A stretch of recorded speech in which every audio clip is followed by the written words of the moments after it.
എല്ലാം ശരിയായി, ഒരു കുഴപ്പമില്ല കേട്ടോ. കുഞ്ഞാവ കിടന്ന് ഉറങ്ങിക്കോട്ടോ, സാരമില്ല. അമ്മ ഇപ്പോൾ വരുവേ. അമ്മ ചേച്ചിനെ ഫോൺ വിളിച്ചായിരുന്നു. കുഞ്ഞാവ കിടന്നോ, ഓക്കെ? നല്ല കുട്ടിയല്ലേ, കിടന്ന് ഉറങ്ങിക്കേ. അമ്മ വരുന്നതിന് മുമ്പ് ചേച്ചി വീടൊന്ന് അടിച്ചിട്ട് കേട്ടോ. കുഞ്ഞാവ കിടന്ന് ഉറങ്ങിക്കോ.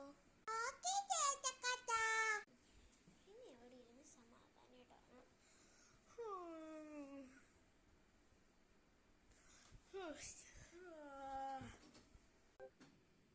എടി മോളെ, നിന്റെ കൈക്കെന്ത് പറ്റിയെടി? പൂച്ച മാറിയത് നീ കൊച്ചിനെ പേടിപ്പിച്ചില്ലേ? സത്യം പറ.